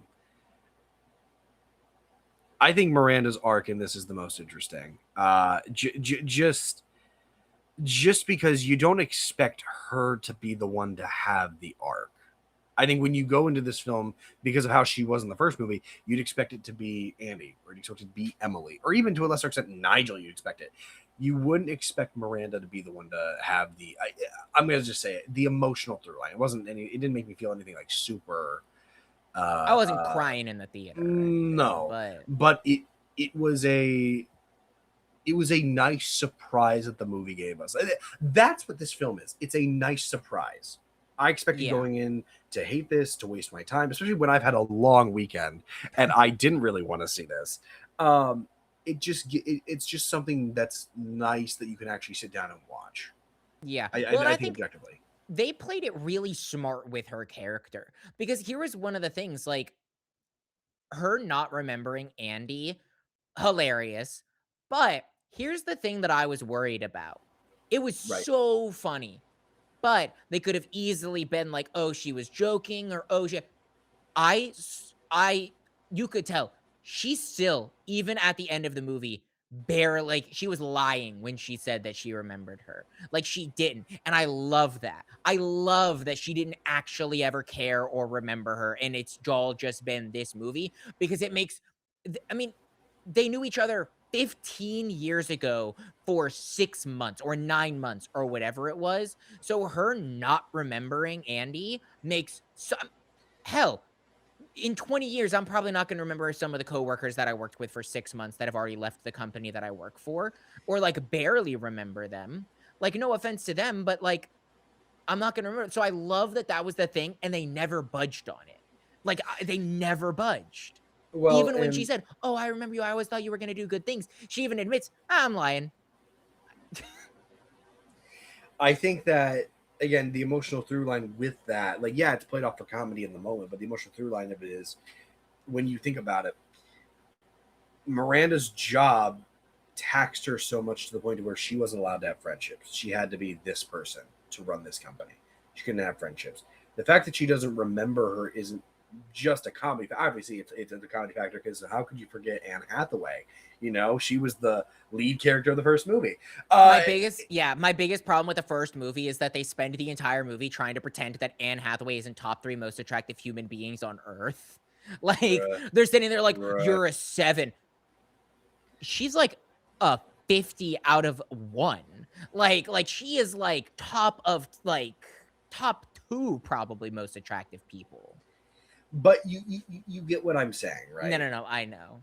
You get what I'm saying. And so Miranda's, I guess through line being it's just that it's not that she just doesn't remember her because she doesn't remember because she wasn't important. She just can't, because that's her position and power and who she is and the persona that she's built. She literally carries the weight of this company on her. She is that person to do it, to be the most powerful person. She can't have friendships. She can't have the, I don't know. And so that's what I kind of like about the ending of this film is it works out for everybody. It's just such a nice, neat, put a bow on it. Don't touch the story again. I agree with you. Yeah. Don't make a sequel. Be done with it. You can't really do anything else with it, in my opinion. But again, I think what this film does thrive in is the idea that, in a digital media age, everything's changing. The world's changing, but Runway is kind of itself refusing to change in a certain extent. They're adapting, but not changing. They're adapting, not changing, and so it just creates a very interesting, I guess, again, a surprise. It's a surprising plot that I wasn't expecting. Yeah, no, and I think again, you talk about the ending, that conversation in the car between the two of them is just so good. Like, the acting is really good. The acting's phenomenal, but also the acting in this movie was unnecessarily good. Right. It was from all accounts, but specifically in that car scene where it's that could be the moment where she finally admits hey, I've gone too far, I've missed all of my child's life. She starts to admit there's a cost to this and I hate that cost, but I really don't. I love it. I love working. And she's just she never budges at all. And I think that is beautiful because her character, it arcs. It absolutely arcs. She has a character arc, but it is a stagnant character arc. Her as a human being does not change at all. Right. She has an arc, but she doesn't change. She opens up, but she doesn't change. Correct. Again, she adapts, she doesn't change, and I love that about her character. Which in and of itself, even though she doesn't change, her opening up is a change for her character, which is the arc itself. Correct. No, again, we both knew we weren't going to have a ton to touch on with this movie. I don't think there's all that much else for us to say. Good time, not actually wasted time, which I thought it would be. And I mean, I still would have preferred that you watched Hokum, because I do think Hokum is a significantly better movie. But I did not hate my time watching this. It was a perfectly fine time. Go watch it. I go support this sequel. This is not a bad sequel by any means. Yeah, again, my biggest problem with this movie is just God, these big corporations thinking that them making fun of themselves is going to make us just forget that they just fired hundreds of people. This whole movie is about someone who that was so fucking stupid. I hated that so much. And I'm not going to talk about it too much because that just be a 3-hour-long conversation about how terrible Disney is to creatives. The only one that got away with it was Deadpool and Wolverine, and that's because Disney didn't make fun of themselves. They just allowed Marvel to make fun of them, is basically what it was. Well, and again, I think that companies making fun of themselves can be good and funny. I think this, because of the timing, it's just so much worse. It's when Andy's whole storyline is, I just got fired, let me work for this company. And not just Marvel, Disney. It wasn't just Marvel and their VFX. It was Disney as a whole. I think laid off over 1,000 people. Yep. And then you want to make a movie and be like, oh no, laying off creative people is bad. And oh, we hate the TikTok era, when like these big corporations are the reason this is right. Thanks, yeah. Disney. Thanks It's going on a mini rant here. It's the whole argument of like, oh, well, this is what people want. People want TikTok. People want Instagram Reels. People want to just swipe on their phones. No, the fuck they don't. This is the way that the big corporations have made people think that they want. They are rewiring our brains in that way. People didn't just one day wake up and be like, I want to scroll on TikTok. No, TikTok was made by a company specifically to be addictive and to change the chemistry of our brains to make us scroll more. And then other big companies jumped on top of that. So for them to be like making fun of that in this movie and being like, oh, everyone just wants to scroll nowadays, that's so stupid and bad. We need written media. Right. Hey, Disney, make a fucking magazine then. Maybe stop making AI bullshit and on Disney Plus and all of these things. And fuck, did you see on Disney Plus that there's like a shorts thing now? So stupid. So stupid. I saw that. I don't know if it was like a prototype or something, but like on Disney Plus, there was like I saw like a shorts thing on Disney Plus. It was like clips of their TV shows or something like that. And there was that whole conversation about putting AI shorts on Disney Plus as well. I was like, God, this is so stupid. And then you try to make a movie making fun of that. You're retarded. Like you're what are you thinking? Verts. Yep, what verts. the heck? Yep. And they think that we want this when they're the ones that are perpetrating this. They're the ones forcing the problem on us. It's so ridiculously stupid. Okay. And I think that, again, like, that is the biggest problem. And again, like, if it wasn't for how good the acting and comedy and stuff in this movie was, I'd hate this movie because that portion of the story is just so horrible. Oh, sure. But overall, like, again, I think it's a good movie. I think the acting's really good. I think the comedy's really good. I think if you enjoyed the first one, I think you'll love the second one.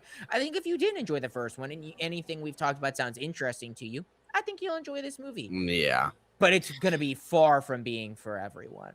But, yeah, I agree with that. And, you know, that's been The Boys. That's been Maul. That's been The Devil Wears Prada. Boy, I can't wait to not watch that movie again. Not because I hated it, just because I don't really care to see it again. Fair enough. Do you know what we're talking about next week? I know one is Mortal Kombat. Mortal Kombat 2, which means we'll probably have. I'm going to rewatch Mortal Kombat, the first one again. Correct. I'm excited. I actually am excited to see that just because I didn't think the first one was like spectacular plot wise. I just thought the action was a lot of fun. And so I'm excited to just sit back, relax, and watch that. And then continuing Maul, continuing The Boys. And then do we start Spider Noir next week, or is that the week after? No, Spider Noir starts at the end of May. We might, depending on timing. Again, next week's episode will be recorded a little earlier than normal, just because I'll be coming down to Florida for a very short stint of time. For family obligations. We'll probably get one in-person episode out from that period of time. But if we can, we might try and see Sheep Detective as well. That's the Harris. It's actually reviewing really well. It's apparently doing really well. Yeah, it's one of Hugh Jackman's highest grossing right now or something. Or not gross, highest rated. Yeah, it's like really reviewing really well. So even if we don't talk about it on the podcast next week, I think we'll probably both watch it and maybe review it next week or at least talk about it a little bit because of how well it's doing. But yeah, Mortal Kombat 2, The Boys, and the ending of Maul. Correct. Any final thoughts? Any final regards? Overall, pretty good week. Not a bad week. Not a bad week, honestly. And what is for me otherwise a pretty horrible week and a pretty taxing week for me.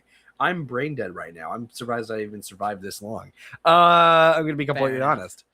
But yeah, pretty good week as far as film and television goes. We ate good this week. Maybe not like a 3-course meal, but we had a nice, lovely bowl of soup. You know, it wasn't anything special, but it was pretty good. I don't know where I'm going with that. Intentionally making a reference? Do you understand that you just made a reference? What reference did I make? The bowl of soup from The Devil Wears Prada. Oh my God. I wasn't actually like trying to make a reference. I actually thought you were. I'm going to be honest. I thought you were intentionally calling back to the bowl of soup with The Devil Wears Prada. That just was like,